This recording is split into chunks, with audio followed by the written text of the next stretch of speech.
You're listening to the Cyberwire Network, powered by N2K.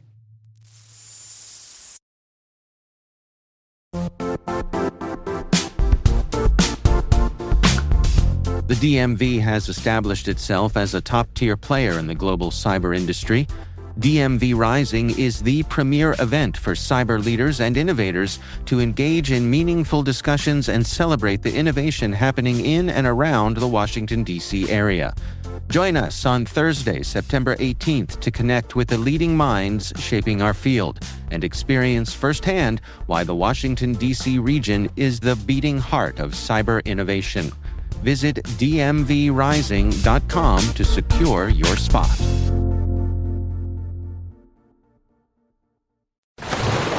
Raise the rudders! Raise the sails! Raise the sails! Captain, an unidentified ship is approaching. Over. Roger. Wait, is that an Enterprise sales solution? Reach sales professionals, not professional sailors. With LinkedIn ads, you can target the right people by industry, job title, and more. Start converting your B2B audience today. Spend $250 on your first campaign and get a free $250 credit for the next one. Get started today at linkedin.com/campaign. Terms and conditions apply.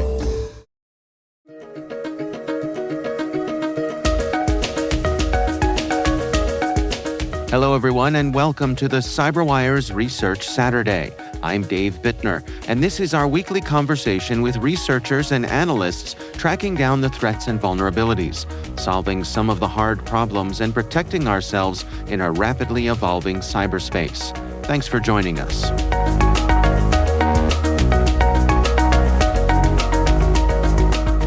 In this particular campaign, it was pretty interesting because the threat actors will impersonate various fake Microsoft OAuth applications and ultimately lead to credential theft. That's Selena Larson, staff threat researcher and lead for intelligence analysis and strategy at Proofpoint. The research we're discussing today is titled Microsoft OAuth App Impersonation Campaign Leads to MFA Phishing.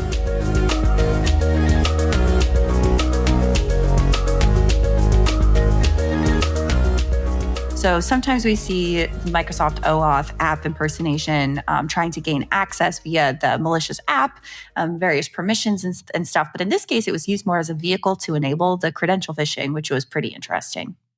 Well, let's back up just a step. And can you describe for us what exactly we're talking about when we say MFA phishing? Of course. So MFA phishing is multi-factor authentication phishing. So typically, historically, people will have a username and password to log into things. And adding a layer of multi-factor authentication could be anything from an SMS to a token that you have to a YubiKey or something like a physical token that you log in, or even your fingerprint or your Face ID, things like that. So adding multi-factor authentication to every login adds a layer of protection to organizations and to keep your information secure. You should enable MFA everywhere on everything. But because we as an information security ecosystem have gotten so much better at mandating multi-factor authentication and having, that second factor to go along with our username and passwords, threat actors have had to get pretty creative and come up with tools and resources to be able to bypass that. So effectively what they're doing is not just stealing your username and password anymore, but also your authentication token or whatever that additional login would be for getting into your account. So there are a variety of ways that they do this, but there are multi-factor authentication phish kits that are out there that essentially provide threat actors with that easy way of bypassing the MFA if it's a certain type of MFA and if your account has it. So how easy is easy? when someone gets one of these kits, I mean, what are we talking about here in terms of thwarting MFA? You're right. I shouldn't say necessarily easy. So it really depends on the kit, the level of experience. There's also stuff that goes into it too, which is actually being able to effectively conduct the phishing, right? So oftentimes we'll see the threat actor who is using the phish kit might have really terrible and uncompelling phishing lures. And so no one would actually ever click on them and engage with it and get to the landing page to enable the authentication. But the kits themselves, essentially what they do is you can, as as a threat actor, basically impersonate the login page of whatever the email is that you're targeting. And so most of these cases will impersonate Microsoft 365, right? So it might use your actual logo, so the landing page will look authentic. The URL, of course, will be something that's totally inaccurate. And if you took a look at the URL, you'd be able to say, wait, hold on, this isn't necessarily the Microsoft login or my SharePoint login. It's a weird domain that they're directing me to, but the actual landing page might look authentic. And so it can convince people that it is a real site. Well, let's walk through what a typical phishing email might look like. I mean, what do the victims receive, and how does that lead into the OAuth flow? Yeah, so in this case, and in general with phishing, and in particular Tycoon, I feel like very business relevant content, right? For a lot of these very, very high volume credential phishing campaigns, they use things that will be related to your business. So for example, like an invoice or HR theme or something like that. And in the cases that we saw things impersonating requests for quotes, legitimate business applications that would be used in the enterprise. We saw documents being shared, things like that. So these email lures will pretend to be business relevant content, and they're reaching out to the target, and it will say, "Oh, take a look at this. See our quote list or submit." No quote, or read this document, review and sign this document. And in all cases, it will be a URL in the email. Sometimes there will be an attachment that contains a URL, but fundamentally what the threat actor is doing is they want you to click on something. It's kind of interesting. So once you click on something, you'll get led to this Microsoft OAuth page. So what this means is it's a fake application that you can basically grant permissions to, and it'll have, we have permissions requested to be able to access your O365 environment, right? And so these are, of course, there are many useful and legitimate enterprise applications that you would want to grant access and accept to your account. So that flow might be something that people are used to already, or if they've already granted, productivity apps or apps that you use in your day-to-day. And so essentially what it does is it shows this and says permissions requested, and it'll say cancel or accept. This is kind of where it gets a little bit interesting, because if you click accept, it will grant access to your account, but it'll be very basic. View your profile, maintain access to data that you've given it access to. So it's not super, there's not a lot that this particular app can do. But even if you click cancel, so it doesn't matter if you click cancel or accept. If you do click accept, it does add those permissions. But even if you click cancel, either way, you'll be redirected to basically a landing page that will have those, it will redirect you to this CAPTCHA. And if the CAPTCHA is solved, it'll go to this Microsoft authentication page. So you'll be asked to enter your username, your password, verify your identity, and that's where the MFA credential capture comes in. So even if you don't grant access but click cancel, you'll still be redirected to the landing page to steal your credentials. And that's a fake Microsoft login page, right? Yes, it's totally fake. It's created by the threat actors. And like I said earlier, the URL of these pages will look fake. It'll look illegitimate. So even though the landing page is very compelling, if you have, if you think about your security training and you're letting your users know, always make sure to validate the URL in which you're visiting, whether that's hovering over the link before it's clicked or taking a look in the actual search bar, the browser bars to see, okay, where am I right now? You could tell, it's something that's malicious. So your research references this attacker in the middle technique in the Tycoon phishing kit. How does that go about capturing the MFA tokens and session cookies? Yeah, so essentially it's an adversary in the middle phishing kit. So it's mostly used to target Microsoft 365 as well as Gmail.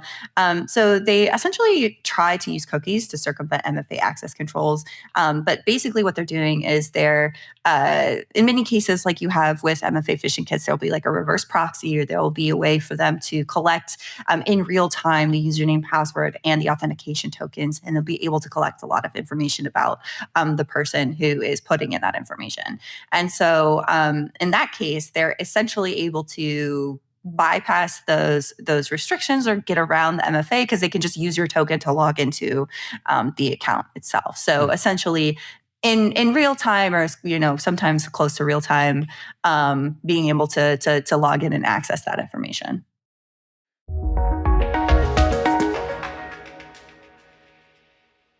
We'll be right back. Think your certificate security is covered? By March 2026, TLS certificate lifespans will be cut in half, meaning double today's renewals. And in 2029, certificates will expire every 47 days, demanding between 8 and 12 times the renewal volume. That's exponential complexity, operational workload, and risk. Unless you modernize your strategy. CyberArk, proven in identity security, is your partner in certificate security.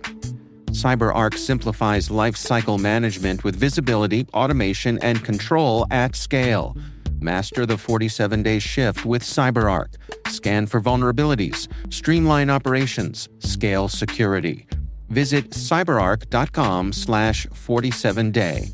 That's cyberark.com/47day.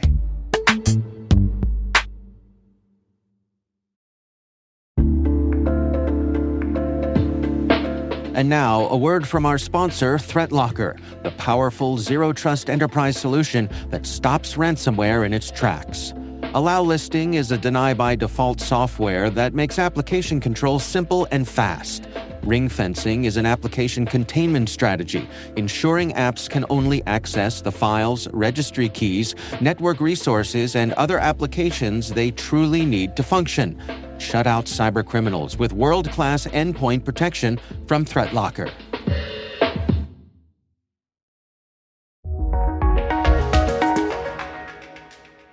How widespread do you all suppose this campaign is? So this particular campaign, I wouldn't say it's really tremendously popular. We do see a lot of Tycoon in general, and oftentimes those can be tens of thousands of emails per campaign. So Tycoon could get very high volume.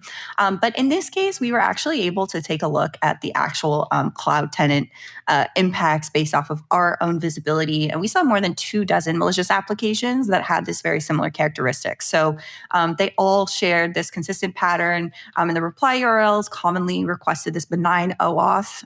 So we saw things like Adobe or DocuSign.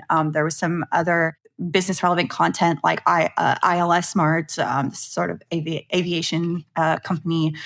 So a lot vary from very popular enterprise applications to sort of smaller and a little bit more targeted that you would just kind of use in specific businesses. But we did see more than 24 of these malicious applications throughout 2025 so far. And so it's really interesting. We're seeing that they're doing a lot of these different impersonations. But in terms of the volume, I wouldn't necessarily say it's really high volume, because that's not a ton of malicious apps. And Tycoon, in terms of just the phishing kit itself, is pretty high volume in general. So is my understanding correct that despite the widespread exposure that you all saw, there were only a handful of successful account takeovers? Why do you think the success rate was so low?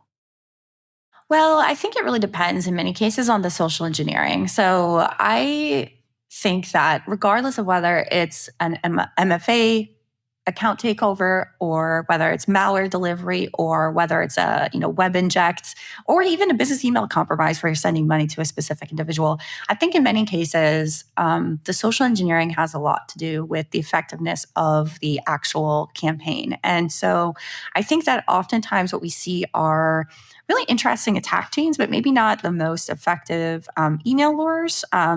Whether that's they look like they're coming from a really sketchy place, or users are a little bit more inclined to double check and look at the URL in the search bar, or before they click on something to validate it.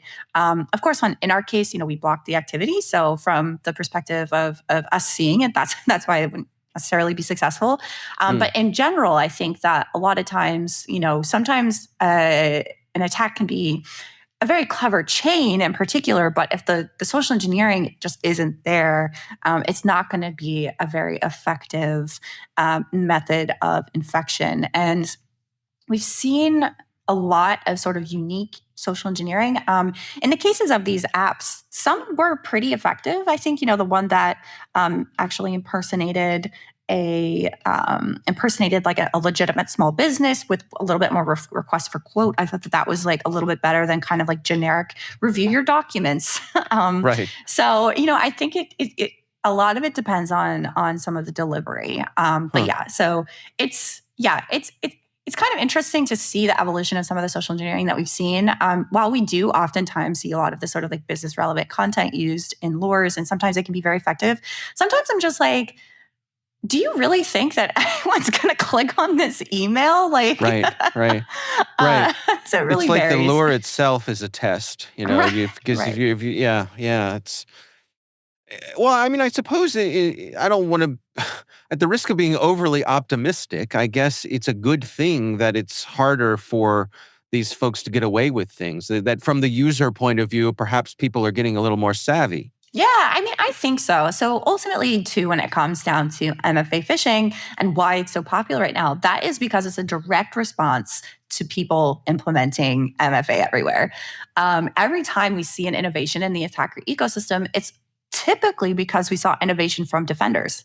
And we have seen broader and better security measures in place that require threat actors to develop innovations and try new things to get around some of that stuff. And so part of the reason why MFA is so effective right now and or is so popular right now, MFA phishing, is because of, well, we have to get around this. We have to figure out how to target this identity. And I think that that's part of the overall landscape in general too. And I mean, Dave, we've talked about this previously, where you see a lot of these major botnets, a lot of this very popular malware, it's just sort of disappeared.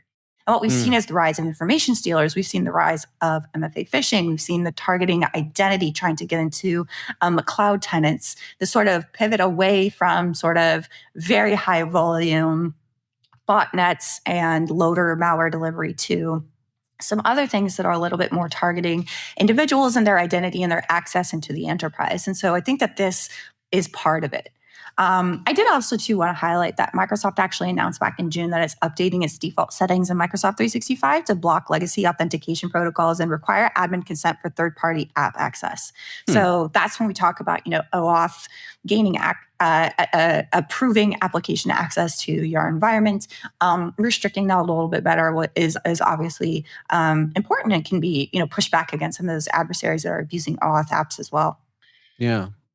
What are your recommendations then? What should organizations be doing to best protect themselves here?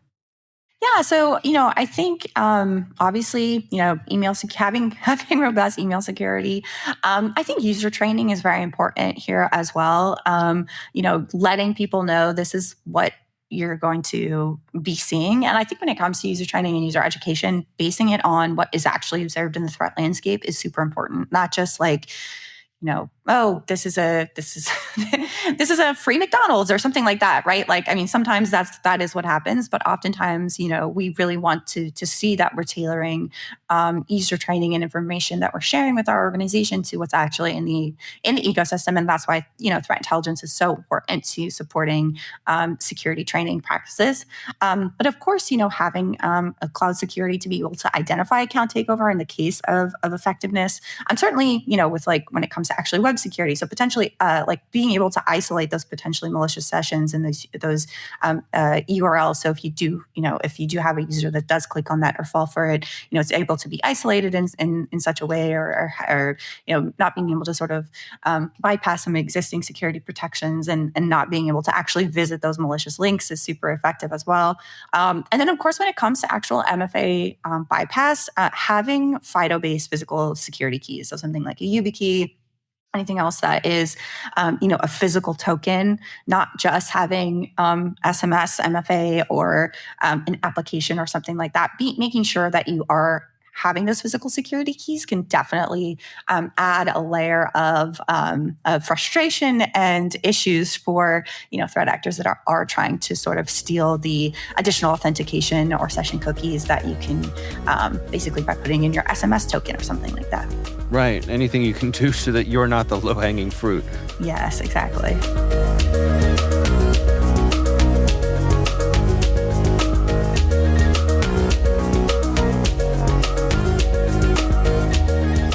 Our thanks to Selena Larson from Proofpoint for joining us.